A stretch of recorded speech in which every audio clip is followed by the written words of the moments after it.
Nous allons essayer de retrouver l'essentiel de ces textes et de ceux aussi qui les accompagnent, les textes bibliques et les textes d'autres auteurs qui les accompagnent dans notre livret de carême. Et je vous invite d'y revenir pour compléter ce qui peut être dit. Parlons donc d'abord de ce qui commence notre vie chrétienne, le sacrement du baptême. Vous savez qu'il y a des préfaces qui sont adaptées dans la messe à chaque temps liturgique. Et la première préface du carême nous invite entre autres à rester fidèles au pluriel, aux sacrements qui nous ont fait renaître. On pourrait mettre ce mot au singulier. Et effectivement, le sacrement du baptême est célébré de façon privilégiée au temps pascal. Précisément parce que c'est lors de la première Pâque, comme j'ai eu l'occasion de le dire en commentant la sortie d'Égypte, c'est précisément au moment de la première Pâque, du passage de la mer Rouge, que le peuple est devenu peuple de Dieu. Le baptisé, comme le peuple sortant d'Égypte, est donc plongé dans la mort, non pas des Égyptiens, même si la mort des Égyptiens l'invite à mourir à son péché, mais dans la mort du Christ, pour pouvoir ressortir dans la vie nouvelle qui lui est donnée.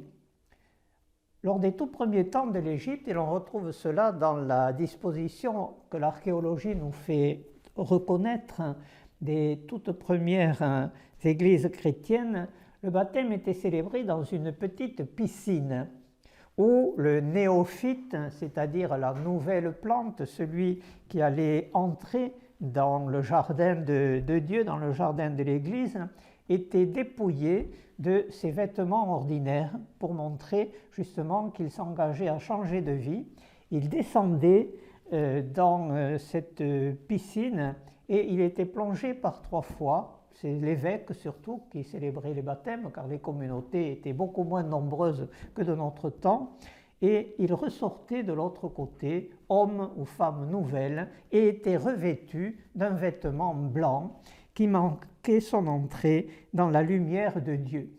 Il était baptisé au nom du Père et du Fils et du Saint-Esprit et gardait ce vêtement blanc tout au long de la semaine de Pâques. C'est pourquoi on l'appelle in albis. Et l'on peut invoquer ces baptêmes, si l'on peut dire, de masse, à partir du IVe siècle, après la conversion de Constantin, et nous retrouvons en particulier à côté des grandes basiliques romaines un bâtiment spécial, le baptistère, où l'on recevait, l'on vivait ces rites d'entrée dans la vie chrétienne avant de pouvoir pénétrer dans la cathédrale pour recevoir alors les 2 autres sacrements de l'initiation qu'étaient la confirmation et la première Eucharistie. Très vite, les pères de l'Église ont fait le lien donc entre cette Pâque de l'agneau et le passage de la mer Rouge, en montrant aussi que le baptisé va passer du statut d'esclave du péché à l'enfant de la grâce, comme le peuple d'Israël est passé du statut d'un ramassis d'esclaves à celui d'un peuple libre en marche vers sa destinée.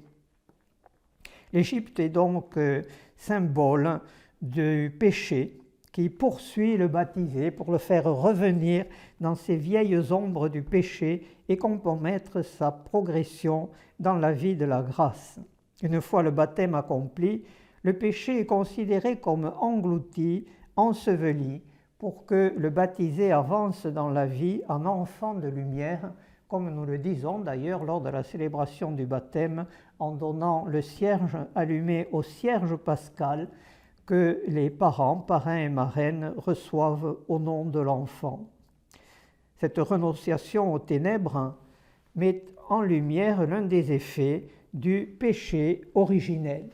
Nous avons déjà vu ce thème du péché originel avec l'allusion au Christ nouvel Adam qui vient compenser par son sacrifice la chute du premier Adam.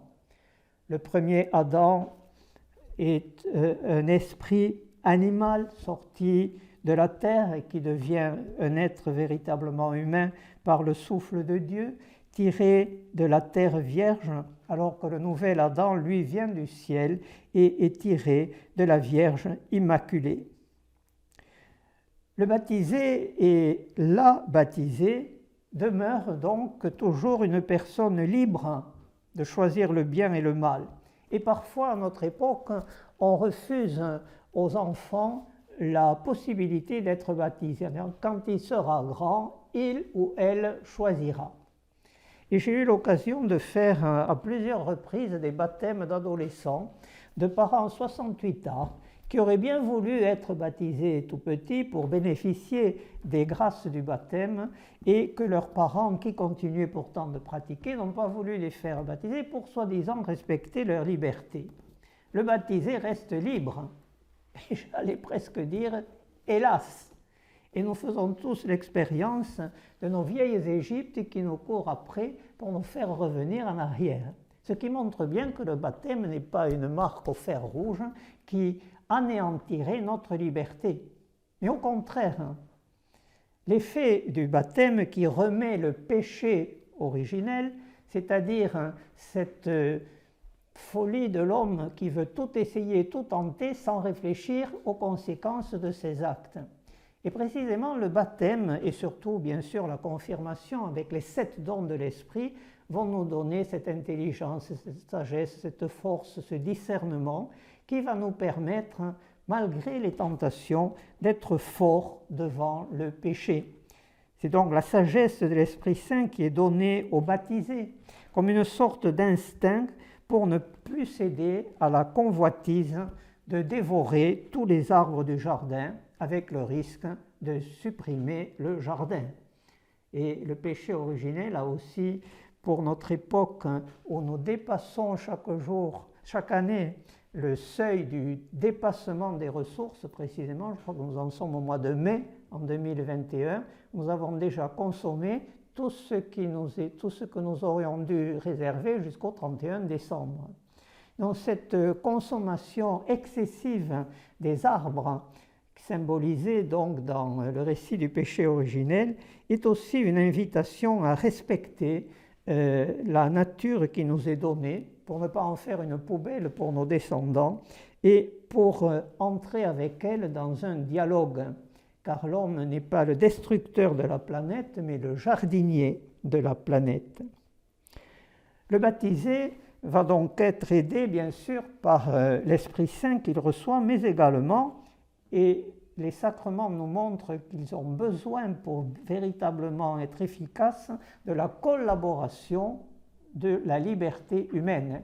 Et c'est pour ça que Jésus n'a pas voulu réussir sa mission en nourrissant toute la planète, en prenant le pouvoir, en utilisant les séductions du miracle et de l'illusion.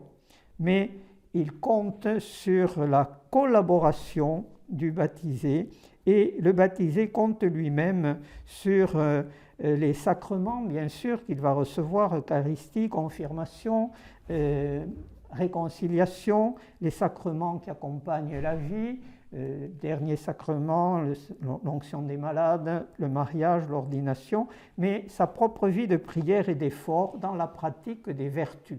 Et ce temps du carême est précisément le temps où nous pouvons reprendre conscience de cette grâce reçue du baptême, mais aussi de l'apport personnel et communautaire que nous devons faire pour pouvoir le vivre en plénitude avec les 7 dons de l'Esprit. Deuxième récit biblique, c'est celui donc du rocher frappé par Moïse. Déjà, le peuple avait connu la soif dans le désert à Mara, et nous y reviendrons à propos de la réconciliation.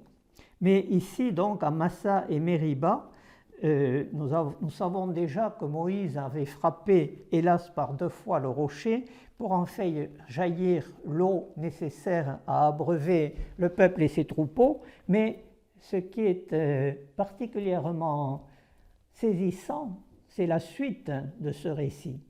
Car une fois que ce rocher a pu donner l'eau au peuple et à ses troupeaux, il a accompagné le peuple tout au long de ces 40 ans dans le désert.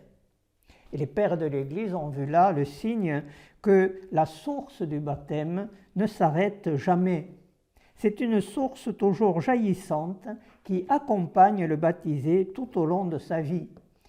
La Bible dit « le don de Dieu est sans repentance ».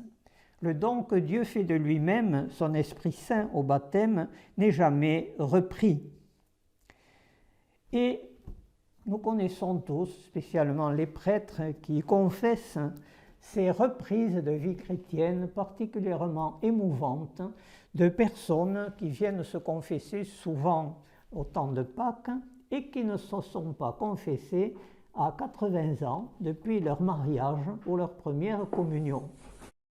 Nous voyons donc ainsi combien le baptême est une source qui peut rejaillir, qui peut revivifier une vie spirituelle, avec l'exemple dont je parlais de ces personnes qui retrouvent le sacrement de réconciliation après 20, 30 ou 50 ans d'abandon de la pratique et même pour certains, hélas, de la foi.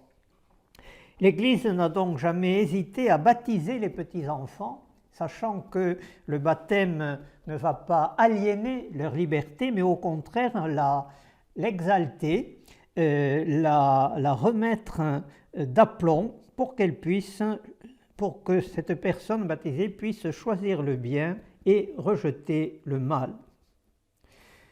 On n'est pas baptisé tout seul, de même qu'on n'est pas chrétien tout seul, c'est pourquoi les baptêmes sont publics.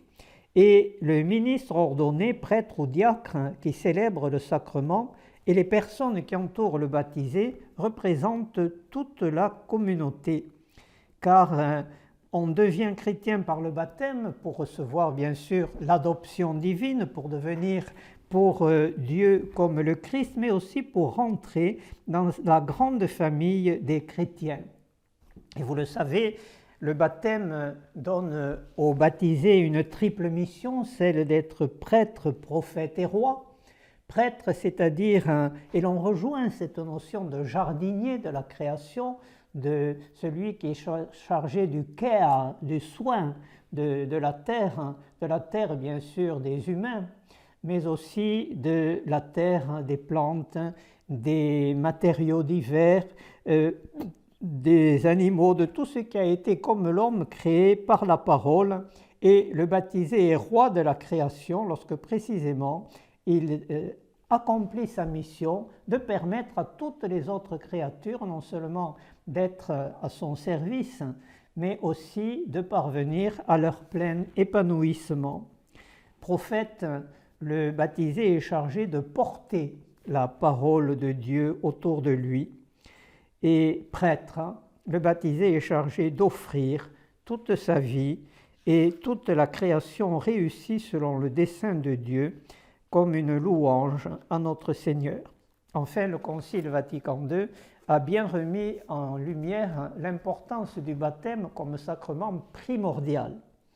Si le Concile de Trente avait insisté sur le rôle indispensable des prêtres, des évêques, des diacres au service du peuple de Dieu, il n'en reste pas moins, et c'est l'une des heureux apports du Concile Vatican II, pour nous rappeler que le baptême est le sacrement primordial qui confère à tout baptisé une mission. Cette mission, pour être ordonnée et efficace, doit évidemment être exercée par chacun selon sa propre place dans l'Église.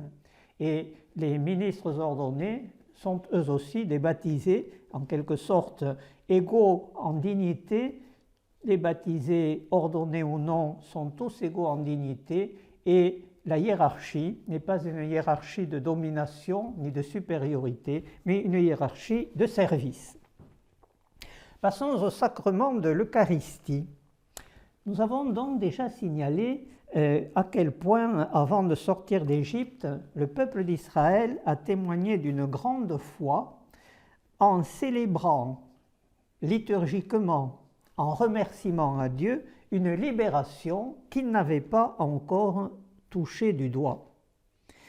Et ce repas pascal va être l'occasion de faire advenir à un niveau historique c'est-à-dire que le repas pascal célèbre une réalité historiquement arrivée, la sortie d'Égypte vers 1250 avant le Christ, mais ce repas pascal des Hébreux a lui aussi une préhistoire qu'il est intéressant d'examiner pour bien comprendre ce qui se passe dans l'Eucharistie.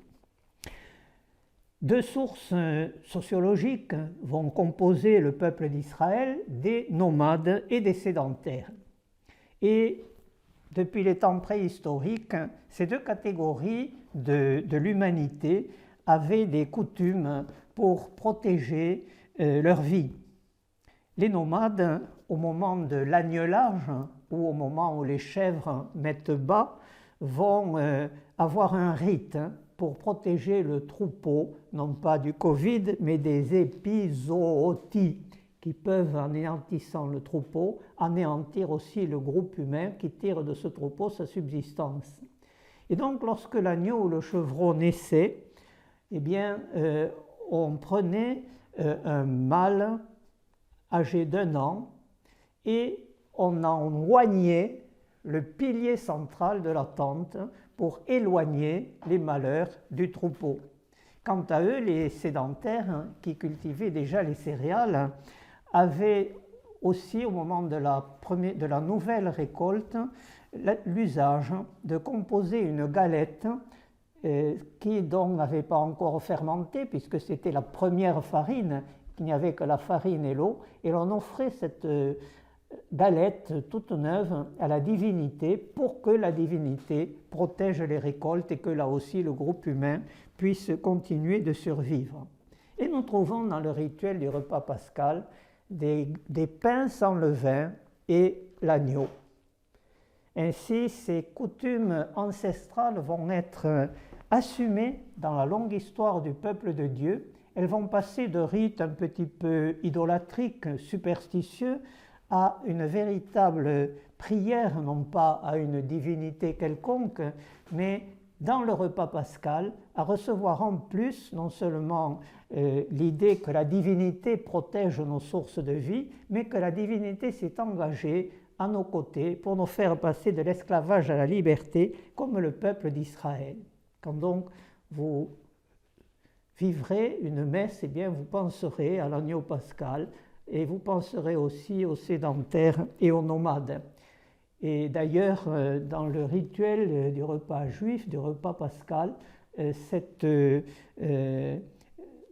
préhistoire, disons, de ce que nous appelons maintenant l'Eucharistie, figure au rituel, et le plus jeune des enfants de la famille interroge le père de famille, mais pourquoi nous nous réunissons ce soir, pourquoi nous faisons ceci, pourquoi nous faisons cela. Ces deux coutumes donc vont être incluses dans ce repas pascal, et l'hostie, le pain, le vin, eh bien tout cela va être assumé par le Christ à son tour pour en faire le sacrement, non pas de la libération des Hébreux d'Égypte, mais le sacrement de la libération qu'il apporte à tous les hommes de tout le temps et de tous les pays. Et là encore, la matière de ce sacrifice est bien sûr donnée par Dieu, comme la manne qui vient du ciel, mais elle suppose aussi d'être fruit de la terre et du travail des hommes. Et c'est pour cela que le Christ, lors de la tentation qui lui est soumise de changer les pierres en pain, ne veut pas le faire, parce que cela serait mépriser complètement les médiations humaines. Le don de Dieu est sans repentance, c'est-à-dire que Dieu va respecter les lentes germinations des plantes et de la création et va respecter le travail que l'homme jardinier de la planète va faire sur ce matériau naturel pour l'humaniser. Et ce n'est que ce fruit de la terre transformé par le travail des hommes qui sera apte à recevoir le don de Dieu. Ainsi, lorsque le prêtre consacre le pain et le vin, eh bien, il va consacrer tout un travail de la terre et du travail des hommes. Et donc, cela nous invite aussi à ne pas négliger dans notre vie chrétienne et dans notre vie tout court ce temps de la patience. Alors les parents qui attendent que les enfants comprennent enfin qu'il faut faire ceci, qu'il ne faut pas faire cela. Nous devons être aussi patients envers nous-mêmes pour respecter nos trop lents cheminements. Les pasteurs doivent être patients envers les fidèles et ô combien aussi les fidèles envers les pasteurs. L'Eucharistie est donc aussi une leçon de patience, de respect des rythmes de chacun. Cette origine donc de la manne est parfois expliquée par les exégètes, par le fait que dans beaucoup de régions traversées par les Hébreux, certains tamaris, comme les peupliers au printemps, laissent échapper une sorte de bourre qui est comestible et qui serait peut-être l'explication de la manne. Mais évidemment, cette substance que les Hébreux retrouvent au matin, après l'avoir demandé au Seigneur, pour eux n'avait pas de nom. Et donc, quand ils voient cette fine couche de bourre végétale qui recouvre le sol, ils disent « manhu », c'est-à-dire littéralement « c'est quoi ça ?» Quoi ça, manhu? Et c'est donc cette origine mystérieuse qui va faire comprendre aux Hébreux que même si Dieu a pu utiliser des éléments naturels, eh bien c'est par sa miséricorde qu'est donné ce pain venu du ciel. Et le Christ va faire évidemment la comparaison dans l'évangile de Jean qui vous sera proposé pour la Lectio Divina. Vos pères ont mangé la manne dans le désert et ils sont morts. Le vrai pain venu du ciel, c'est ma chair donnée pour la vie du monde. Ainsi, l'Eucharistie représente le mémorial de la mort et de la résurrection du Christ. Lorsque nous entendons mémorial, à notre époque, nous pensons à évocation d'un fait du passé. Eh bien, l'Eucharistie a cette particularité de porter pas seulement sur la réitération d'un événement passé, mais sur les trois moments du temps. Et cette notion de mémorial, le zikaron en hébreu, nous est manifestée par une hymne eucharistique de saint Thomas d'Aquin au Sacrum Convivium, où le Christ est consommé. Le mémorial, donc au sens biblique, a un lien avec ce passé qui est donc la passion, la mort et la résurrection du Christ qui sont célébrés à chaque messe. Si l'on réitère de façon non sanglante dans le culte liturgique le sacrifice de la croix, c'est pour rendre ses effets présents aujourd'hui. L'esprit est rempli de la grâce par la consommation du corps du Christ. Et cette consommation du corps du Christ et sa venue dans les espèces eucharistiques, qui les transforment d'ailleurs, est le gage de la gloire future. Ainsi, l'Eucharistie nous ouvre déjà, par anticipation, le bonheur de communier parfaitement avec Dieu. Ces trois moments du temps sont donc en quelque sorte concentrés lorsque nous célébrons l'Eucharistie. L'Eucharistie qui est reçue bien sûr personnellement, mais qui a aussi, dans sa dimension d'éternité, un effet particulier, celui de constituer le peuple de Dieu. Et c'est principalement pour cela que les évêques ont insisté lors du premier confinement pour que nous puissions nous rassembler pour célébrer l'Eucharistie. L'Eucharistie, ce n'est pas d'abord de recevoir soi-même son petit Jésus personnel. C'est un acte que nous faisons ensemble. Et lorsque nous communions ensemble, nous constituons le corps visible du Christ aujourd'hui pour le monde.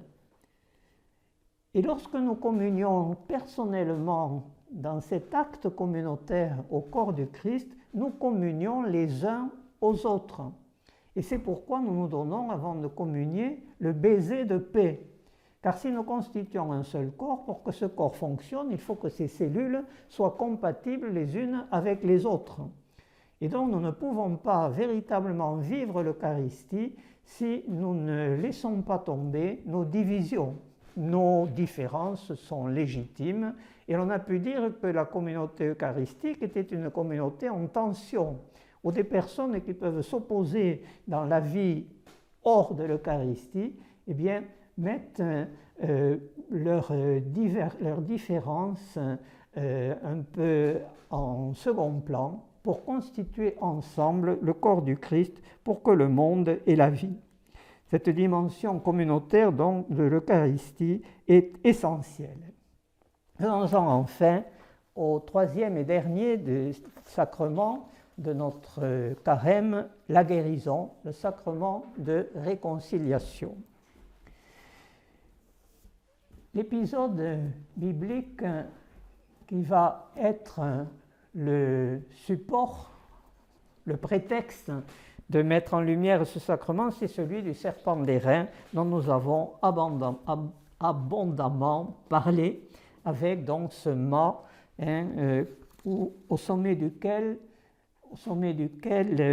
Moïse va façonner un serpent. Ce serpent, qui est un animal tout à fait symbolique et aussi ambivalent, car le serpent est un animal dangereux. Un serpent peut cracher son venin, et c'est ce venin qui va effectivement causer des blessures ou même la mort. Mais ce venin peut aussi, nous le savons, être utilisé comme un médicament. Et nous retrouvons un peu ce principe dans l'homéopathie. L'homéopathie qui a pour but, quel que soit le positionnement que l'on prenne, certains y croient, d'autres n'y croient pas. Je crois que la sécurité sociale ne le rembourse plus ou très peu, mais ça marche sur les animaux et sur les bébés. Donc, ne prenons pas parti, ce n'est pas notre rôle.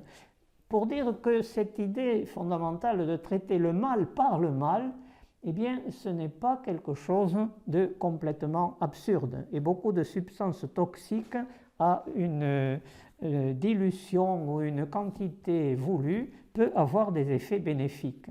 Et c'est ce qui se passe finalement avec ce serpent d'airain.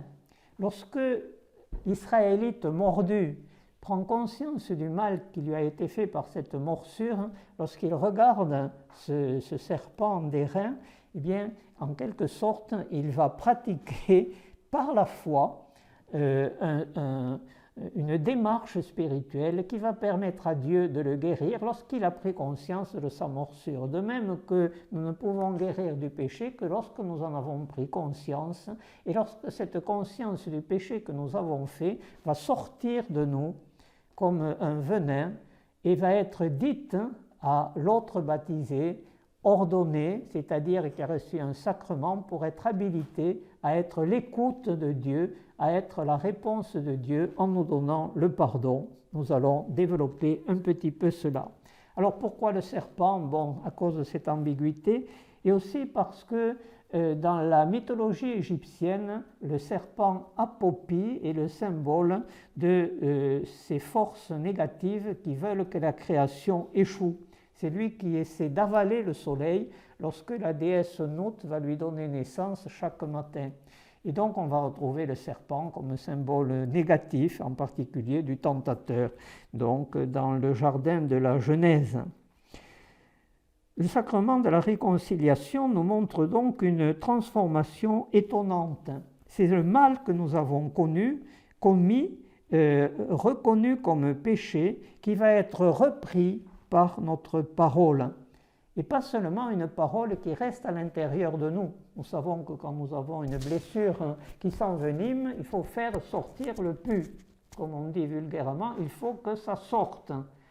Et si l'on ne dit pas son mal à un autre humain, eh bien ça ne sort pas. Mais pourquoi dire son mal à n'importe quel autre humain? Et c'est là que, depuis les origines, le Seigneur a prévu ce beau sacrement où le prêtre ou l'évêque est habilité à être cet autre humain qui est là, bien sûr, pour représenter beaucoup plus que lui-même.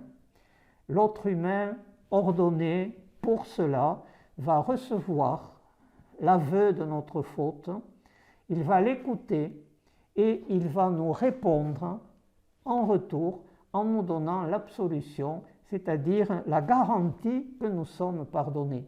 Beaucoup de personnes disent « Oh, mais moi, je me confesse à Dieu directement. » Pourquoi pas? la contrition parfaite, c'est-à-dire le regret du péché commis par pur amour de Dieu et non pas par crainte du châtiment, effectivement permet à tous les bouddhistes, à tous les musulmans, à tous les protestants qui ne se confessent pas de pouvoir recevoir le pardon de leurs péchés. Et il y a aussi dans l'Eucharistie une dimension du pardon du péché. Mais dans le sacrement de réconciliation, nous sommes sûrs que nous sommes pardonnés. Et ce sacrement ne consiste pas seulement à faire sortir, à reprendre par la parole, pour lui donner un sens positif, le mal que nous avons fait de façon négative. Et le prêtre est là donc comme oreille de Dieu, et effectivement c'est au nom du Père et du Fils et du Saint-Esprit qu'il pardonne les péchés. Le prêtre est là aussi pour représenter tous les autres humains que notre péché a affectés. Et si nous ne pouvons pas aller demander pardon à toutes les personnes que nous avons offensées, dans la personne du prêtre, nous avons quelqu'un qui peut nous pardonner en leur nom. On raconte qu'en Italie, une paysanne se confesse et d'avoir beaucoup médit. Et le prêtre lui donne pour mission de peler une poule et de ramasser toutes les plumes. Ce n'est pas possible. Eh bien, dans le sacrement de réconciliation, on peut ramasser toutes les plumes. Parce que précisément, le prêtre est là pour représenter Dieu qui a été offensé, et le Christ sur la croix a pris sur lui le péché du monde. Et comme le prêtre pardonne au nom du Christ, il pardonne au nom de toutes les victimes qui ont été affectées par notre péché. Par son incarnation, le Fils de Dieu s'est uni d'une certaine manière à toutes les personnes humaines, nous dit le Concile Vatican II et le Saint Jean-Paul II dans sa première encyclique Redemptor Hominis. Et c'est parce que le Christ est présent à toutes les personnes de l'humanité, créées en plus à son image et à sa ressemblance, que le représentant du Christ peut pardonner les péchés commis contre tous les hommes par donc cet instrument du pardon qu'est le prêtre.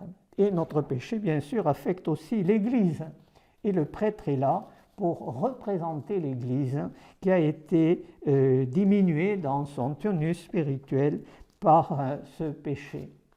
Et donc, la guérison du péché, comme la guérison du peuple d'Israël lors de l'épisode des serpents d'airain, vient de l'érection sur ce mât du serpent, le Christ qui est élevé de terre peut ainsi, par sa croix, attirer à lui tous les hommes.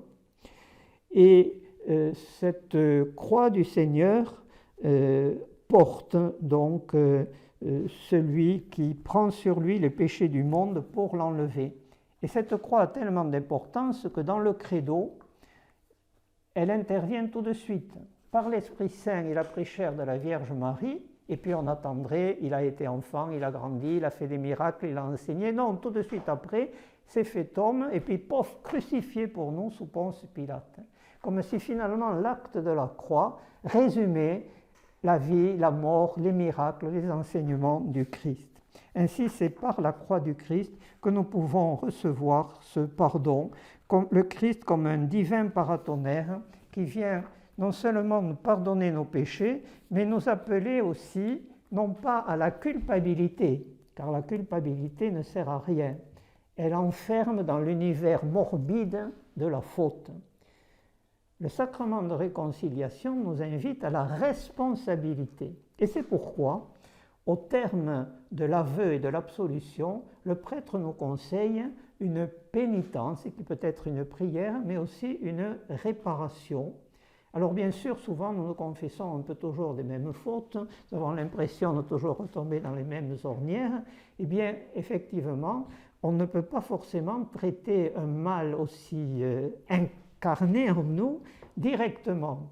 Mais précisément, si nous choisissons une réparation, peut-être dans un autre domaine, eh bien petit à petit, comme il y a une interaction entre tout ce que nous faisons, les efforts que nous aurons faits dans un autre domaine pourront nous aider petit à petit à améliorer aussi celui qui est celui de notre péché mignon.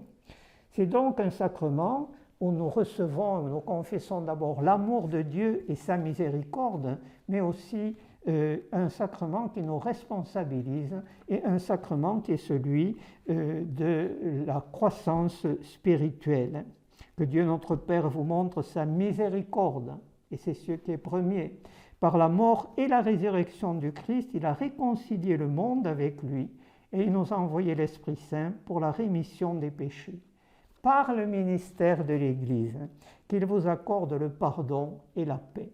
Nous avons donc dans ce beau sacrement, depuis donc ce serpent d'airain, dans le lointain désert de l'Exode, une anticipation de ce qui se passe. Et puisque c'est par le ministère de l'Église aussi que le prêtre pardonne les péchés, cela nous montre le caractère communautaire de ce sacrement. Bien sûr, l'aveu est individuel, l'absolution aussi, mais le pardon reçu nous réintroduit dans la communauté des chrétiens et nous célébrons un peu moins ces temps-ci, mais c'est quand même aussi une belle chose, de façon communautaire ce sacrement, où bien sûr chacun va se confesser personnellement, mais où tous les autres participants à la célébration communautaire prient aussi les uns pour les autres. Et nous voyons comment la guérison du peuple d'Israël de la morsure des serpents du désert a été communautaire et comment la guérison que nous apporte le sacrement de la réconciliation peut être aussi communautaire. Donc, bon carême à toutes et à tous.